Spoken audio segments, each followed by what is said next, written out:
ప్రభుత్వం GO number 81 ఇచ్చిందో ఆ జీవోలో ఎటువంటి పోస్టులు లేని ఈ జీవో ఈ ప్రస్తుత జాబ్ క్యాలెండర్ అనేది ఎవరికి ఆమోదయోగ్యంగా అయితే లేదు. ముఖ్యంగా పోలీసు నోటిఫికేషన్ లో దాదాపు 20,000 ఖాళీలు ఉన్నా కూడా ఈ రోజు కేవలం 2,000 పోస్టులు మాత్రమే భర్తీ చేస్తామన్న దుర్మార్గం. పాదయాత్రలో లోకేష్ గారు ఉన్నటువంటి పోస్టులు అయితే మొత్తం భర్తీ చేస్తామన్నారు. ఈ రోజు మీకు కనిపించడం లేదా ఆ పోస్టులు అనేది మేము ఈ రోజు డిమాండ్ చేస్తున్నాం. మాకు పోస్టులు ప్రకటించడం మీ భిక్ష కాదు, అది మా హక్కు. దయచేసి ఇప్పటికైనా మీరు కళ్ళు తెరవండి.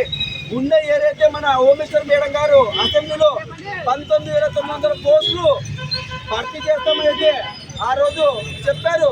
మరి డీజీపీ గారు 11,639 పోస్టులకైతే భర్తీకి మరి ప్రతిపాదన అయితే పంపించారు. మరి ఆ పోస్టులన్నీ ఎక్కడికి వెళ్ళాయి? ఈ రోజు నిరుద్యోగుల భవిష్యత్తు అంధకారంలో ఉందని మీకు కనిపించడం లేదా? దయచేసి మళ్ళీ నిరుద్యోగులతో ఆటలాడుతండి.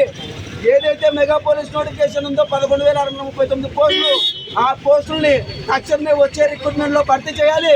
అలాగే ఏజ్ రిలాక్సేషన్ చాలా మంది కోల్పోతున్నారు కాబట్టి ఏజ్ 30 సంవత్సరాలు పెంచాలి.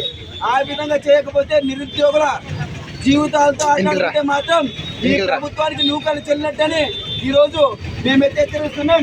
ఈ జీవోని మేము ఏమేం చేసుకోవాలి? పోస్ట్ లేని ఈ జాబ్ క్యాలెండర్ తో ఎవరికి పోస్ట్ ఇద్దామనుకున్నారు? ఇది వ్యర్థం. అందుకే మేము మా నిరసనలు దీన్ని కాల్ చేసి మేమైతే కావాలి